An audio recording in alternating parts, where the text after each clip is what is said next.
Okay, it's more Barbie. And you might be tired of hearing about this, but for me, it's only so often that hyperreality whips you in the face with a synthetic ponytail. So, that said, Barbiecore is a trending fashion look. And fashion is fashion, not my thing. However, I think it's significant that our copies are now invading reality. Core is a bizarre suffix that fashion people add to a word to turn it into a style. So where you might see a dress with a flower print, a fashionista sees cottagecore. Where you might think you see a chubby dude in a hoodie and track pants, a connoisseur sees a fashionista styling normcore. More evidence that our world is just the ad copy for some higher one. Barbiecore fashion, from what I can gather anyway, is a style that references Barbie toys. Bright pink, glittery, feminine, and the Barbiecore universe is about to get a lot more saturated with the release of this summer blockbuster. I literally go nowhere without them.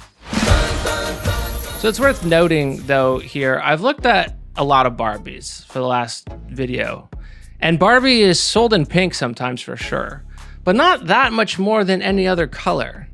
Even the archetypical Malibu Barbie is sold wearing blue. The pink comes mainly from the logo, the packaging, the Porsche, but in the Barbiecore Mirrorverse, the clothes are all pink. So if in your first thought of Barbie, your mental image, it's wearing pink, this may actually be a planted memory that's attributed to Barbiecore rather than to actual Barbies. But if Barbiecore style doesn't even imitate actual Barbie clothes, then what even is it? Well, I'm glad you asked. It's a sign in a sign system. Signs are words and images and their meanings, yeah, but also other things and their meanings in a shared, interconnected mesh, a shared meaning matrix. Barbie is not just a toy, it's a sign produced alongside other media. And now it influences reciprocally the signifying matrix that first produced it. You need to do some careful semiotics to understand any of this mess, like why is pink a girl color in the first place? Why is it Barbiecore to wear pink when Barbie wears every color, even spacesuits? And the all-important question, why is a child's plaything an icon of femininity, even feminism, for fully mentally developed adults?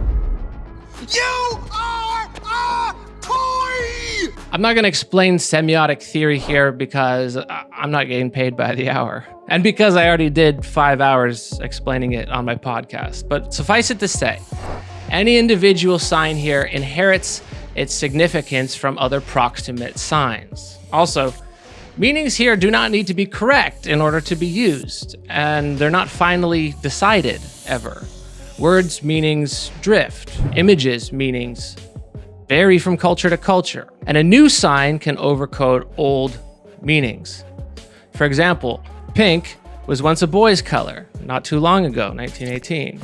The generally accepted rule is pink for the boys and blue for the girls. The reason is that pink, being a more decided and stronger color, is more suitable for the boy, while blue, which is more delicate and dainty, is prettier for the girl. So the signs in a system are arbitrary, but they're not random. For this little matrix to exist as it does today, a bunch of events had to happen accidentally at around the same time. Color processed film went mainstream, enabling the mass consumption of the color pink. Pink then began its shift to the feminine, and this can't just happen once.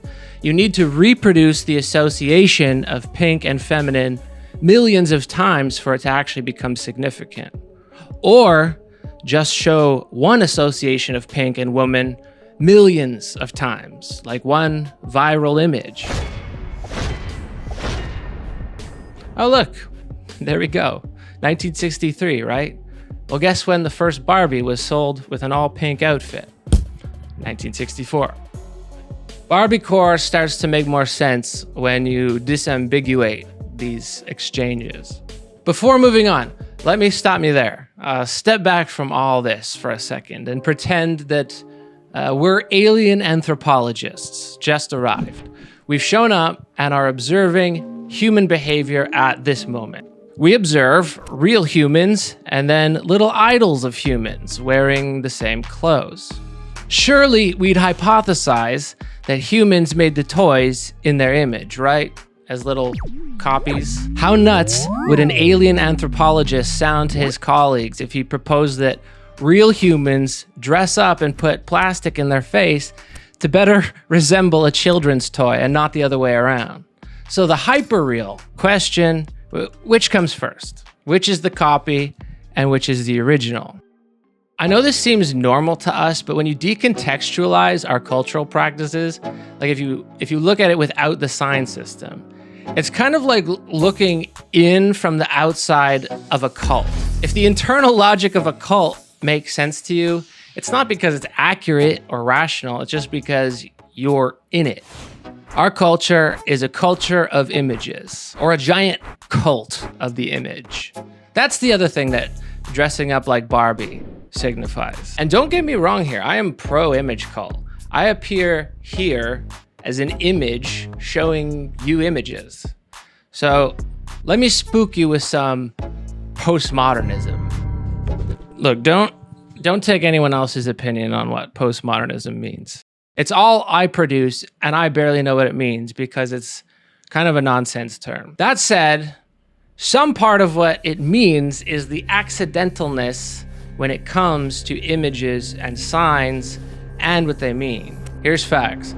People en masse have always trended towards image cults.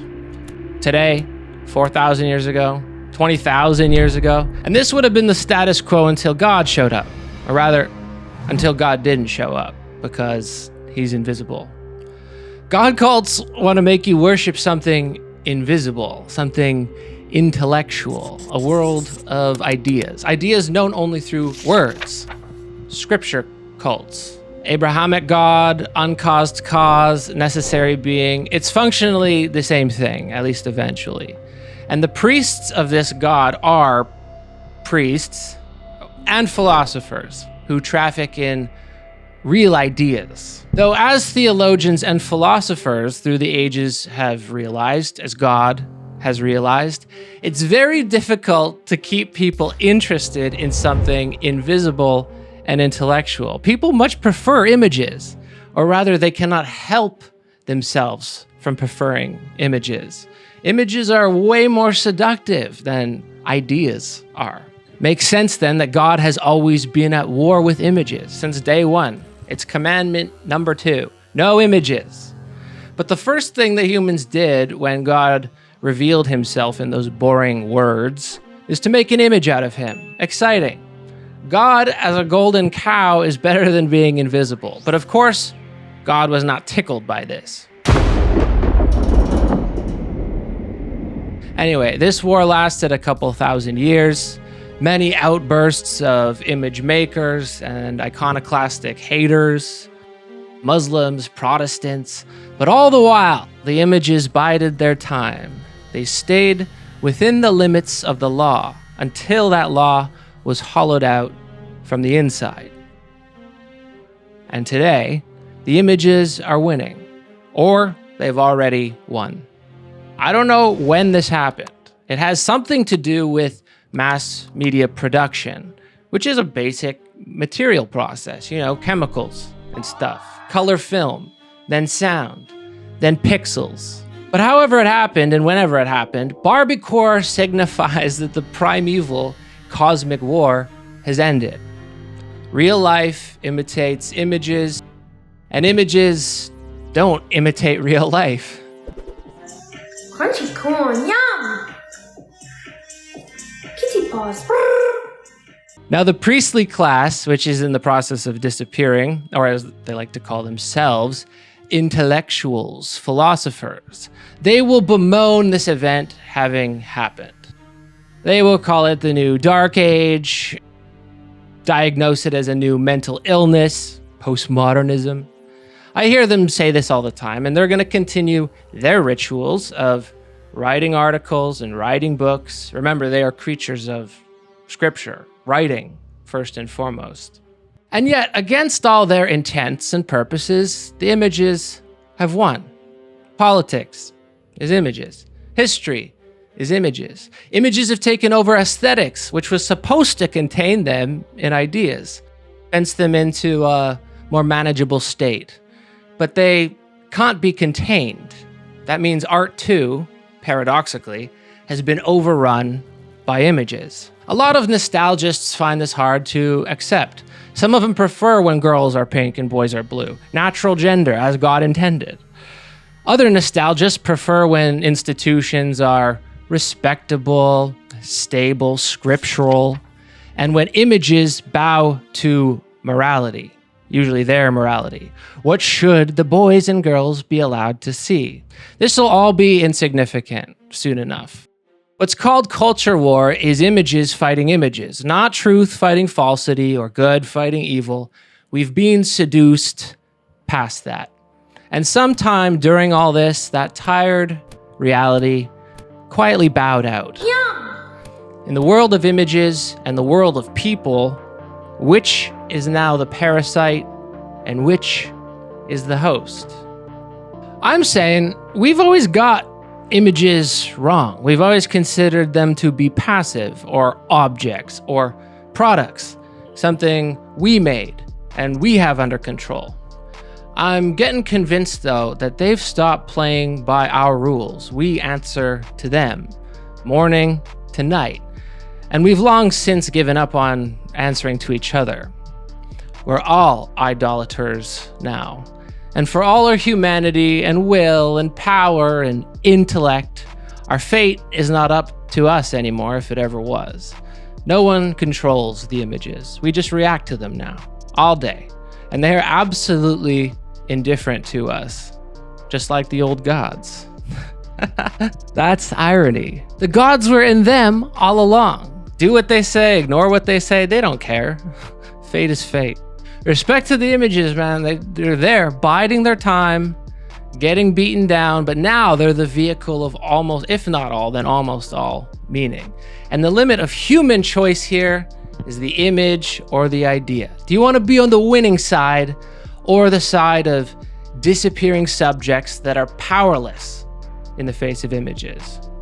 So that's my game. Let me seduce you. These games are more fun. I play them every week and explain the books they come from on Patreon. Did it work? You seduced? All right, I'll catch you next time.